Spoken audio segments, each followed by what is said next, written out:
Salut, bienvenue dans Moyenne Zap. Allez, c'est parti. Bonjour à tous, ravi de vous retrouver dans votre nouveau Moyenne Zap. Allez, sans plus attendre, le sommaire de votre émission. Retour sur la 17e foire du tout-terrain organisée à Valloire. Découverte de la ferme d'Embrune et Polaille, petit havre de paix situé en porte de Maurienne. Et pour terminer, retour sur l'annuel Vogue organisé dans le joli village de La Chapelle. Voilà pour le programme de votre émission. Plus de 200 exposants étaient présents à la nouvelle édition de la foire du tout-terrain organisée à Valloire. Durant 5 jours, de nombreuses animations étaient proposées aux visiteurs passionnés du tout-terrain.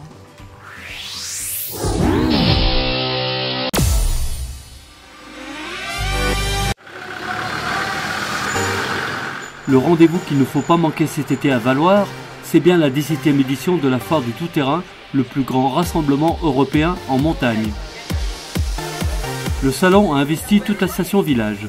Il y a des stands de partout. Plus de 200 exposants pour cet événement qui est devenu un rendez-vous incontournable pour tous les passionnés du 4x4.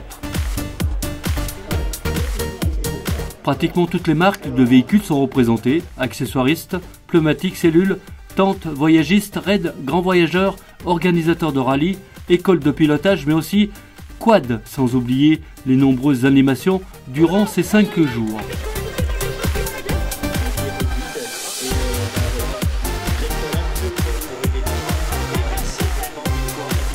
Près des télécabines, je retrouve Didier Richard en pleine démonstration de treuillage, un personnage emblématique dans le monde du sport mécanique.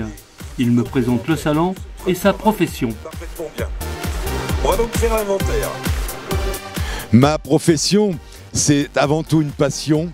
Ça fait 35 ans que j'ai le privilège de commenter tous les plus gros salons 4x4 de France, d'Europe, même du Maroc. Et c'est vrai que c'est toujours un grand plaisir quand on est passionné. Un point qui est important, c'est que cette couleur orange. Parce que c'est vrai qu'il y a quand il y a un choc avec un piéton, un treuil va faire beaucoup plus de mal. Parfaitement intégré, on soulève légèrement la plaque minéralogique. Alors certes, on a une énorme exposition statique avec quelques 200 exposants, mais des zones d'essai qui se trouvent sur l'espace là-haut, un peu plus haut, très encadrées bien entendu. Et ici, au cœur du salon, eh bien, une zone école. Parce qu'il est important de faire un apprentissage pour conduire comme il faut et en toute sécurité en tout terrain. C'est pourquoi European Pilotage ici dispose de ces différents ateliers et ça permet au public de voir les passages les plus spectaculaires comme vous pouvez le voir en image, mais également des treuillages, des désersablages. On essaye de mettre en application tous les produits que vous pouvez trouver sur les stands qui sont présents sur le salon. D'accord Didier, je me dirige au Vernet, sur la zone d'essai où je vais faire un parcours tout terrain avec Damien, mon pilote. Accrochez-vous, c'est parti.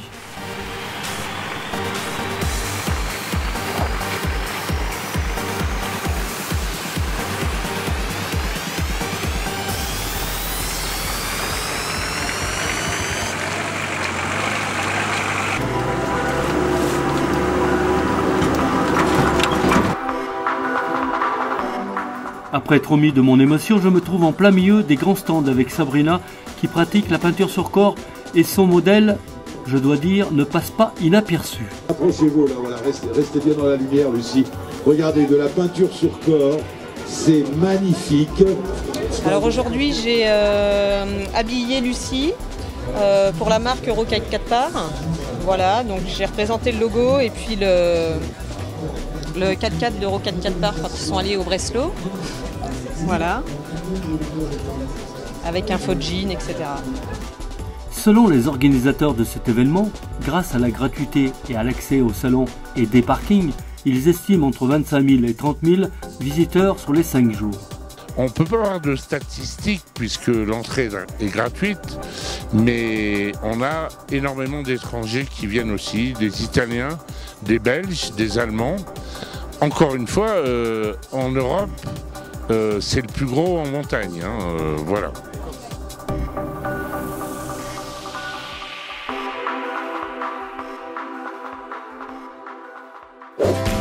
Dominique Godard propose à la carte de son auberge essentiellement des produits cultivés sur ses terres agricoles. Également éleveur de volailles, il propose à ses clients après un délicieux repas de visiter son exploitation.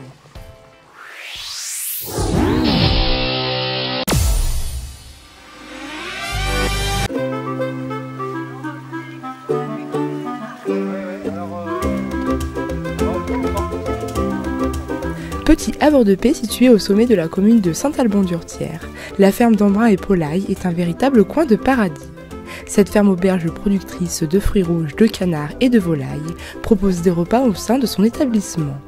Chaque repas est suivi d'une visite au cours de laquelle les gourmands peuvent découvrir les méthodes bio utilisées par cet établissement.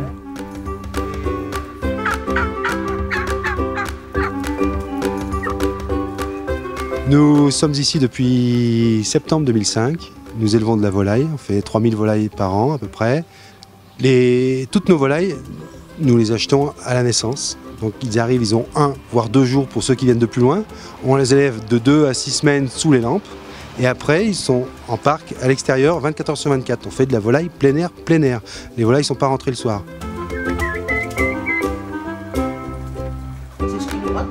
Le but principal des propriétaires était de proposer des menus composés essentiellement de produits cultivés sur leur terre.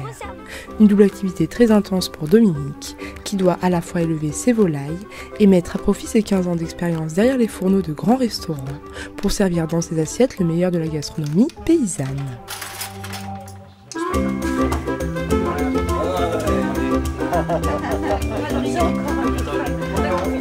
Mais le but de la manœuvre, c'était d'arriver à produire tout ce que les gens allaient manger dans leurs assiettes. Voilà.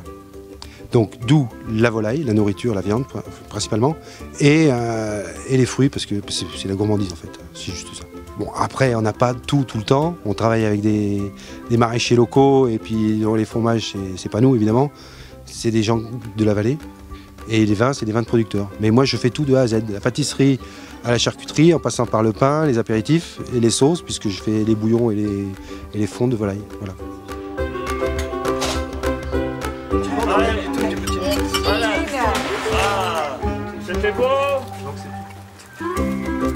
En plus de la volaille, la ferme dispose d'1 hectare de fruits rouges, myrtilles, groseilles, cassis, mûres et cerises, permettent de compléter la carte de Dominique. Suite au repas, tous les convives sont invités pour une sympathique visite de la ferme. À travers les arbres fruitiers et les volailles, touristes et habitués découvrent avec plaisir un environnement sain, surplombant une magnifique vallée arborée en cette fin d'été.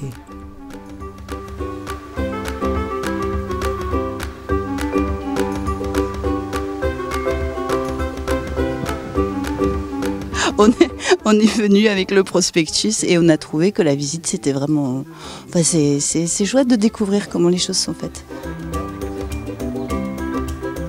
Donc j'ai beaucoup aimé cette visite, voir comment ils sont élevés comme ça, voir qu'ils ont eu quand même leur vie, voir comment ils sont protégés et aimés par la même occasion. Ici on a été accueillis dans le calme, avec l'explication de tout ce qu'on va déjeuner. Enfin, c'était parfait. On a passé vraiment un bon moment, quoi. Et avec des vrais produits, là, on en est sûr. Nombreux sont les habitants des communes voisines qui, au fil des années, sont devenus des habitués. Trouver des produits frais avec des chaînes de distribution courtes, du biologique et puis aussi comment dire, une convivialité qu'on ne retrouve pas ailleurs. Très agréable. Marielle et Dominique Godard sont également présents sur les marchés de la vallée mauriennaise afin de vendre leurs produits directement aux consommateurs.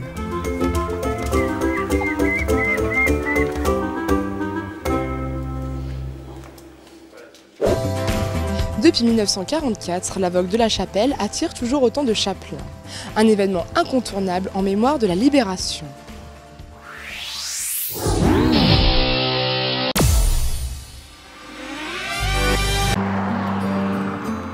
La Chapelle est un petit village de 350 habitants, qui est situé entre le village des Pierres au nord et le village des Chavannes en Maurienne au sud.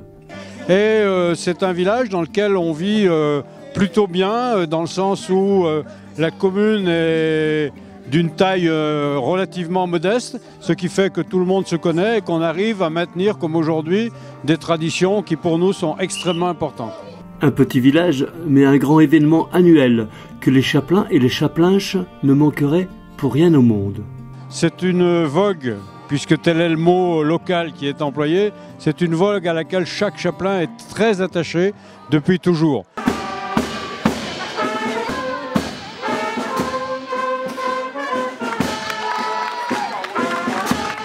et en particulier depuis la Libération, puisque dès cette date-là, Sébastien Berthier, qui avait été l'animateur des maquis locaux, Sébastien Berthier qui en même temps était un citoyen de notre commune, puisque sa maison est encore dans la commune, Sébastien Berthier avait tenu à faire de telle sorte que cette célébration de la Libération ne s'arrête jamais.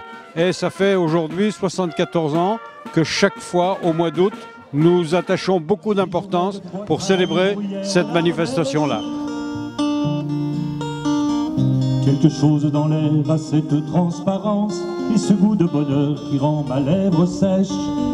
Ma France, cette ère de liberté au-delà des frontières.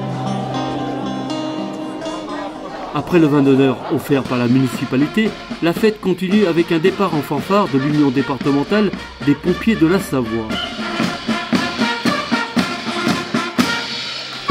Gisèle se trouve bien à la Chapelle. Elle est bénévole au comité des fêtes et aujourd'hui sa mission, c'est la vente des tickets de tombola. Ah ben, c'est la vie de village, c'est la nature, c'est le travail du jardin, les légumes, les confitures, tout ça. Et puis la vie dans le village est intéressante parce que pour un si petit village, je trouve qu'il y a énormément d'associations et même d'activités par rapport au nombre d'habitants. Alors c'est intéressant. Je pars du principe que chacun faisant ce qu'il sait faire, et ben moi, ma spécialité avec ma cousine Germaine, c'est de vendre les tickets de tombola. J'en arrive à en vendre, là je vais vendre 13 carnets de 25. Ça c'est un cousin. Allez, je t'en prends deux ou trois. Jean-Claude. Allez, tu m'en prends bien quelques-uns. Hein. Oui, allez. Combien t'en veux, de douzaine? Beaucoup de monde sont venus assister au spectacle de la troupe Zinganim avec leur vélo un peu biscornu, qui fait le bonheur des enfants et même des grands.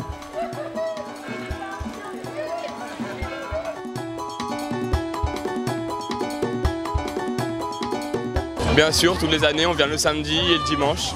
Cette année, il y a l'animation vélo qui est pas mal, ça change. Mais l'intervillage, c'est dommage qu'ils ne font pas cette année, parce que c'était pas mal aussi. Un comité des fêtes très dynamique, avec plein d'idées et des projets pour l'année prochaine. Alors pour l'année prochaine, on a des idées. Pour l'instant, rien n'a été réalisé, mais on a des idées. On aurait voulu essayer de faire un cinéma plein air. Après, on essaye de faire aussi des sorties pour faire voyager un peu les gens du village. Donc pourquoi pas en Italie.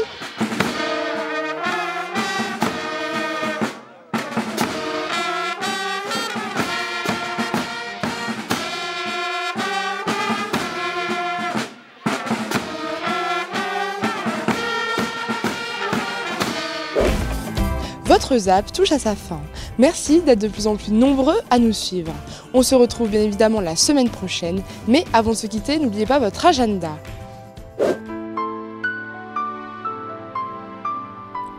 Vendredi 7 et samedi 8 septembre, venez encourager les sapeurs-pompiers lors du 16e championnat de France de trekking des sapeurs-pompiers, organisé à Saint-Sorlin-d'Arves. Cette année, 160 équipes prendront le départ chaque matin à 6h30 du Plan des Moulins, 10 équipes féminines, 39 équipes mixtes et 11 équipes masculines, représentant 41 départements différents.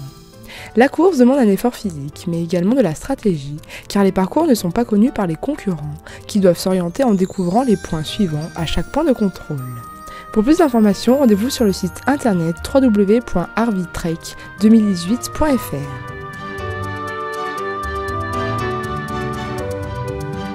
Samedi 8 septembre, venez encourager ou participer au kilomètre vertical de la Sorcière à Beaune. Inscription sur place le matin même à partir de 7h30. Premier départ à 9h, puis toutes les 30 secondes. Au total, c'est 3,5 km pour 1050 mètres de dénivelé. Départ à l'entrée du hameau du Grand Village et arrivée sur le plateau de Bellecombe, au lieu-dit Roche de la Sorcière. Pour plus d'informations, rendez-vous sur le Facebook Kilomètre vertical de la Sorcière. Dimanche 9 septembre, 3e marche contre le cancer aux Aiguilles d'Arves. Rendez-vous à 9h au Relais TV, le Chalmieux. Pique-nique tiré du sac ou possibilité de polenta duo sur inscription au 06 88 47 77 26. Bénéfice entièrement reversé à la Ligue contre le cancer.